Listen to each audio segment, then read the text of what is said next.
कि मोदी के फ़ोन से थर्राया ट्रंप, चीन काँपा, तहव्वुर राणा को भेजा, तहव्वुर राणा को भेजा डर के मारे, ट्रंप घुस गया व्हाइट हाउस में टेबल के नीचे मोदी का फ़ोन सुनकर।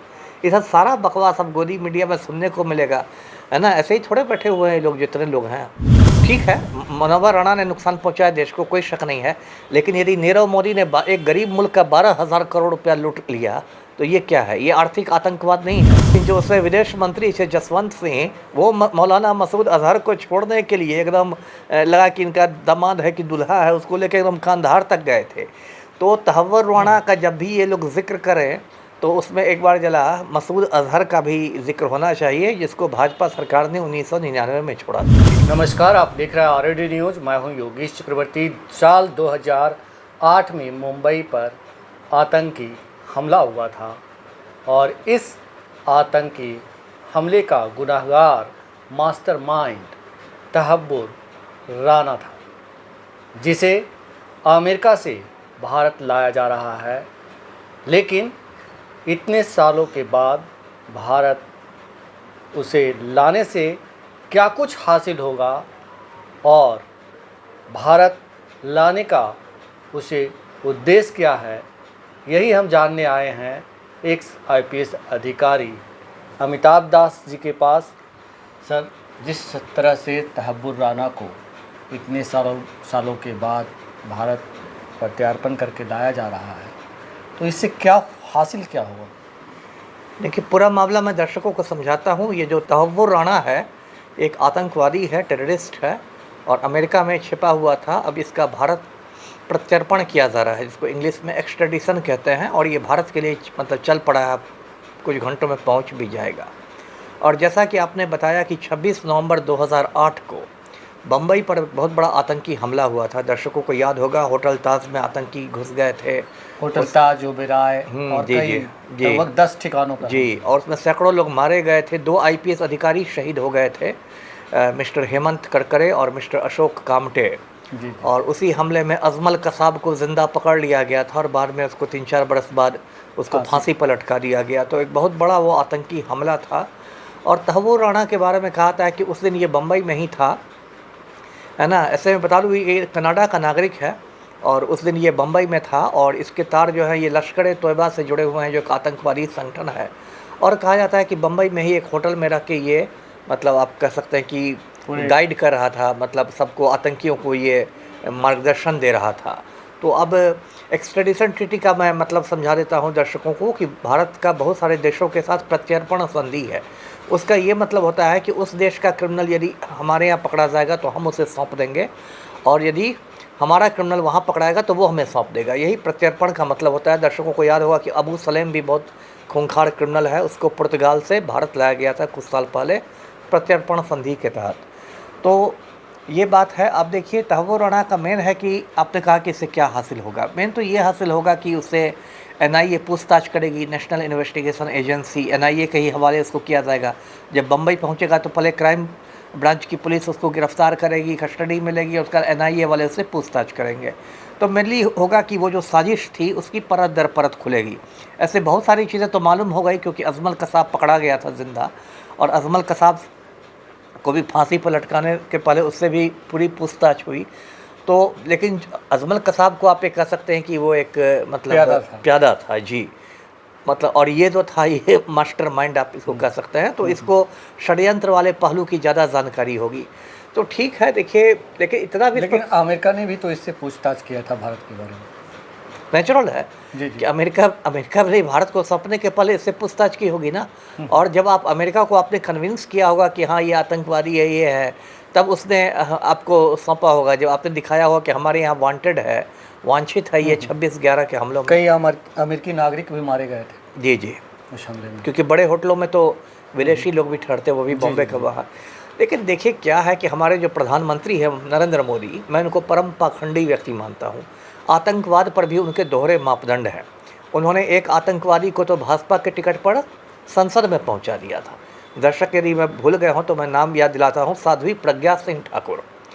साध्वी प्रज्ञा सिंह ठाकुर जो थी वो मालेगांव बम धमाकों की आरोपी थी, मास्टरमाइंड थी।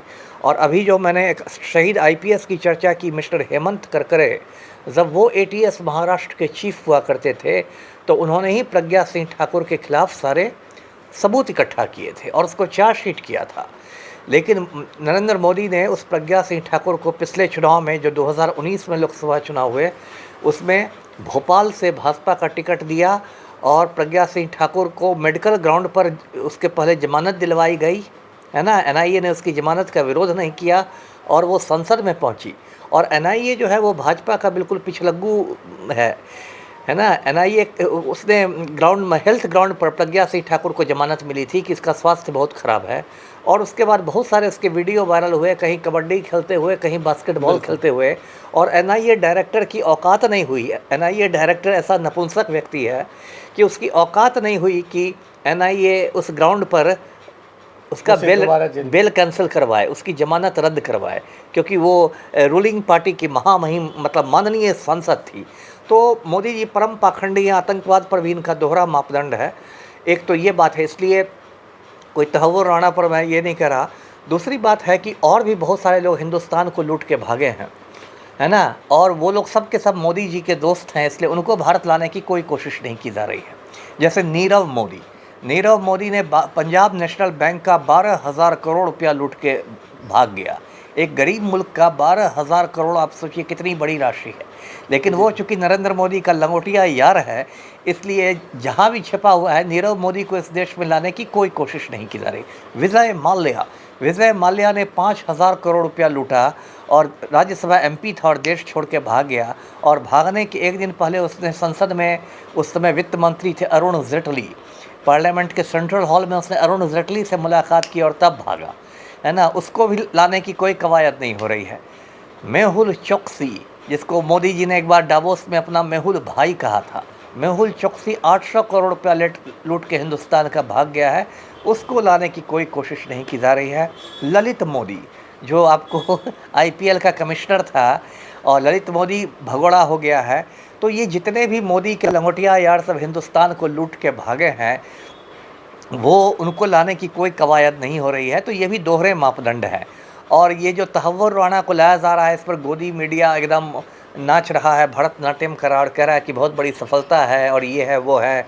और जो हमारे राष्ट्रीय सुरक्षा सलाहकार हैं अजीत डोभाल, जिनको जेम्स बॉन्ड का परदादा माना जाता है, उनको बहुत हीरो बनाया जा रहा है। इसलिए मैं दर्शकों को याद दिला दूँ, ये कि अजीत डोभाल है जेम्स बॉन्ड का परदादा, ये मणिपुर में पूरी तरह से फेल कर गया है। मणिपुर भारत का ही राज्य है, सीमावर्ती राज्य है, और वहाँ 2 साल से आग लगी हुई है। सैकड़ों लोग मारे जा चुके हैं, हज़ारों लोग बेघर हो चुके हैं। औरतों के कपड़े उतार के उनका परेड करवाया जा रहा है। और वो तो आप कम बोले सर, बल्कि उसको औरतों को नग्न करके, मतलब जो हुआ था कितनी बड़ी। अब मैं वही बात है, अब सारी बातें कैमरे पर भी नहीं कही जा सकती। ये तो इन लोगों ने ऐसे ऐसे विभत्स काम किए हैं। लेकिन वहाँ जो अजीत डोभाल हैं, जेम्स बॉन्ड के परदादा, ये पूरी तरह फेल रहे और शायद अब तक एक बार मणिपुर झांकने भी नहीं गए हैं।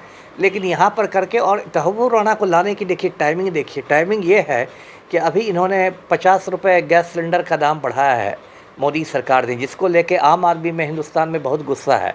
क्योंकि आपको याद होगा, जब 600 रुपये गैस सिलेंडर मिलता था, तब स्मृति ईरानी सिलेंडर लेके सड़क पर बैठ जाती थी कि आम आदमी की कमर टूट रही है। और अब इन लोगों ने इतना दाम बढ़ा दिया है, तो कहीं ना कहीं लोग गैस सिलेंडर की कीमत भूल जाए। इसलिए तहव्वुर राणा को लेके गोदी मीडिया पूरा भांगड़ा करेगा और लोगों का ध्यान बटाएगा। जी जी जी जी सर, तहव्वुर राणा को लाया जा रहा है। आपने कहा कि उससे पूछताछ होगी, परत दर परत आतंकी हमले की जो साजिश थी वो खुलेगी। इससे फ़ायदा देश को क्या होगा? इतने सालों बाद जो लोग मारे गए, 168 लोग मारे गए, 300 के लोग इस हमले में गंभीर रूप से जख्मी हुए थे, जो मतलब अपाहिज हो गए या किसी काम के नहीं रहे। अब इतने सालों के बाद क्या तहव्वुर राणा को वापस लाने से कुछ फ़ायदा होगा? आप देखिए, सरकार तो यही प्रचार करेगी कि बहुत फ़ायदा होगा। वैसे तो फ़ायदा आप ये कह सकते हैं कि फ्यूचर के लिए हम लोग ज़्यादा सजग होंगे, हम लोग दुश्मनों को चिन्हित कर लेंगे, इन लोग का क्या कार्यशैली है, क्या मोडस ऑपरेंडी है, वो हम जानेंगे। ये सब कुछ फ़ायदे हुए, कोई बहुत ज़्यादा फ़ायदा नहीं होने वाला है। और मैं ये भी याद दिला दूँ कि देखिए भाजपा का क्या है, आतंकवाद के मुद्दे पर भाजपा कई बार इतना कमज़ोर होती है। आपको याद होगा 1999 में जब इंडियन एयरलाइंस का विमान का अपहरण किया गया था और उसको कांधार ले आया गया था, तो एक बहुत खूंखार आतंकवादी को छोड़ा गया था, मसूद अजहर नाम एक था नहीं उसका। 3 को छोड़ा गया था। सबसे खूंखार उसमें मसूद जी, अजहर जी, था। जी, जी। और उसको छोड़ने के लिए जो उस समय के विदेश मंत्री थे जसवंत सिंह, वो उसको लेके कांधार चले गए थे। मतलब देखिए क्या स्थिति है, लोग आतंकवाद पर भाजपा बहुत कुर्ती है। शायद डोभाल जी भी गए थे। हो सकता है वो भी गए हों। साथ में वो भी शायद गए। डोभाल के बारे में श्योर नहीं हूँ, लेकिन जो उसमें विदेश मंत्री थे जसवंत सिंह, वो मौलाना मसूद अजहर को छोड़ने के लिए एकदम लगा कि इनका दामाद है कि दूल्हा है, उसको लेकर एकदम कांधार तक गए थे। तो तहव्वुर राणा का जब भी ये लोग जिक्र करें तो उसमें एक बार जला मसूद अजहर का भी जिक्र होना चाहिए, जिसको भाजपा सरकार ने 1999 में छोड़ा था। जी। और जितने भी आतंकी हमले हुए ज़्यादातर, जैसे संसद पर हमला हुआ, वो सब भाजपा और सरकार के समय जी, हुआ। जी, बिल्कुल जी। बिल्कुल। तो ये मतलब इन सब बातों से संबंधित भी, ये सब हमले से संबंधित भी जानकारी हासिल होगी क्या तहव्वुर राणा से? नहीं, कहने के तो हो ही सकती है, क्योंकि बहुत सारे हमलों में मतलब कॉमन आतंकवादी संगठन रहते हैं। जैसे मैंने अभी लश्कर तोयबा की बात की, जी, तो जी। ये सब कॉमन आतंकवादी संगठन सब रहते हैं। हो सकता है संसद के हमले में भी उसका हाथ हो। उसमें तो सारे हमलावर मारे गए थे, कोई जिंदा पकड़ाया नहीं था जिससे आप पूछताछ कर सकें। उसमें जो भी हुआ था अटकलबाजी हुई थी। तो बहुत सारे ये होंगे, लेकिन बहुत ज़्यादा मतलब फ़ायदा नहीं मिलने वाला है तहव्वुर राणा को मतलब ला के। ठीक है, सरकार अपने मुँह मियाँ बिट्ठू बन जाएगी, है ना, अपना जो गोदी मीडिया है वो आपने एक करेंगे। बात बोली सर कि जो देश के आतंकी हैं, जो देश के हजारों करोड़ रुपए लूट के ले गए जी जी, और वो भी उन्हें है, लाने की वो कोशिश, आर्थिक आतंकवादी हैं। जी, जी, जी, वो उन्हें आर्थिक लाने की आतंकवादी कोशिश हैं। नहीं जी, की नहीं जा की रही जा है। रही है। तो क्या ये मतलब दोनों की तुलना की जा सकती है? एकदम की जा सकती है। ठीक है, मनोहर राणा ने नुकसान पहुंचाया देश को, कोई शक नहीं है। लेकिन यदि नीरव मोदी ने एक गरीब मुल्क का 12,000 करोड़ रुपया लूट लिया, तो ये क्या है? ये आर्थिक आतंकवाद नहीं है, ये भी जी, आतंकवाद का ही एक रूप है। बिल्कुल। एक गरीब देश में आप सोचिए 12,000 करोड़ रुपया में कितनी सारी सड़कें बनती, कितने स्कूल, कितने अस्पताल, ये मामूली रकम है। और उसके लिए क्या कर रहे हैं मोदी जी? नीरव मोदी को का प्रत्यर्पण कराने के लिए, या मेहुल चोकसी का, या विजय माल्या का। विजय माल्या में तो देखिए और खेल हुआ था। उसमें तो कहा गया था कि जो लुकआउट नोटिस एक होता है, यदि किसी आदमी के देश छोड़ के भागने की संभावना होती है तो सीबीआई वाले लुकआउट नोटिस जारी करते हैं, जो देश के बड़े बड़े हवाई अड्डों पर लगा दिया जाता है कि ये व्यक्ति देश छोड़ के भाग सकता है। क्योंकि विजय माल्या पहले से 5,000 करोड़ रुपया दाब के बैठा हुआ था, और उसके बारे में 23 बैंकों से लेके, और उसके बारे में बार बार बैंक चेतावनी दे रही थी सरकार को कि भाई ये आदमी देश छोड़ के भाग सकता है, लेकिन मोदी जी कान में तेल डाल के बैठे हुए थे। और उसके बाद जो लुकआउट नोटिस में भी परिवर्तन किया गया। लुकआउट नोटिस में होता है कि यदि ये आदमी दिखे तो इसको तुरंत पकड़ लिया जाए, उसमें परिवर्तन करके ये कर दिया गया कि इन्फॉर्म किया जाए।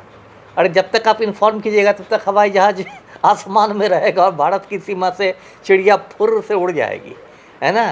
तो इस तरह से इन लोग की मदद करने के लिए पूरा जो सिस्टम है, जो नरेंद्र मोदी और गौतम अडानी का गिरोह है, मैं तो उसको गिरोह ही कहता हूँ, जो गिरोह है वो बिल्कुल तत्पर रहा है। चाहे मेहुल चोकसी की मदद के लिए, मेहुल चोकसी को तो मेहुल भाई ही कहते थे, यहाँ तक कि अडानी पर, गौतम अडानी जो इंडिया का सुपर प्राइम मिनिस्टर कह सकते हैं, गौतम अडानी पर अभी अमेरिका में ये हुआ है, उस पर एफआईआर हुआ है, उस पर ये है। तो प्रत्यर्पण संधि की शर्तों के अनुसार तो भारत को अडानी को पकड़ के अमेरिका को सौंपना चाहिए। कायदे से तो वो है, लेकिन वो तो नहीं होगा, क्योंकि यहाँ तो नरेंद्र मोदी और गौतम अडानी में एकदम चोर चोर मौसेरे भाई वाला रिश्ता है। जी जिस तरह से सर आप कह रहे हैं कि मतलब तहव्वुर राणा को लाया गया है ऐसे टाइम पे जब गैस के दाम बढ़ा दिए गए हैं, पेट्रोलियम पदार्थों के दाम बढ़ा दिए गए हैं, तो क्या बस इसका मकसद है कि जो आम जनता है उसका ध्यान भटका दें, और बस बहुत बड़ा मकसद है। देखिए अरुंधति रॉय है, बहुत बड़ी लेखिका है, दर्शक जानते होंगे। वो कहती है कि अंग्रेज़ों का मतलब पॉलिसी थी डिवाइड एंड रूल, फूट डालो और शासन करो, और मोदी की पॉलिसी है डाइवर्ट एंड रूल, ध्यान बटाओ और शासन करो। जी तो ये जो तहव्वुर राणा वाला प्रकरण हुआ है ना, ये डाइवर्ट एंड रूल का प्रकरण है, जिससे गैस की जो कीमत आपने बढ़ाई है, जिससे आम आदमी की कमर टूट गई है, उसकी चर्चा छोड़ के लोग तहव्वुर राणा करने लगे। कहेंगे कि मोदी जी बहुत बड़े अरे आतंकी को बहुत अपने- बहुत मजबूत आदमी है मोदी, डंका बज गया मोदी जी का, ट्रंप घबरा गया, ट्रंप कांपने लगा। भेज ऐसा दिया। अब गोदी मीडिया की दलाली देखिएगा ना, मैंने तो केबल कटवा दिया है, जिनके घर होगा वो अपना देखेंगे। ये मोदी के फ़ोन से थर्राया ट्रंप, चीन कांपा, तहव्वुर राणा को भेजा। तहव्वुर राणा को भेजा डर के मारे, ट्रंप घुस गया व्हाइट हाउस में टेबल के नीचे मोदी का फ़ोन सुनकर। ये सब सारा बकवास अब गोदी मीडिया में सुनने को मिलेगा, है ना। ऐसे ही थोड़े बैठे हुए हैं लोग, जितने लोग हैं। जी।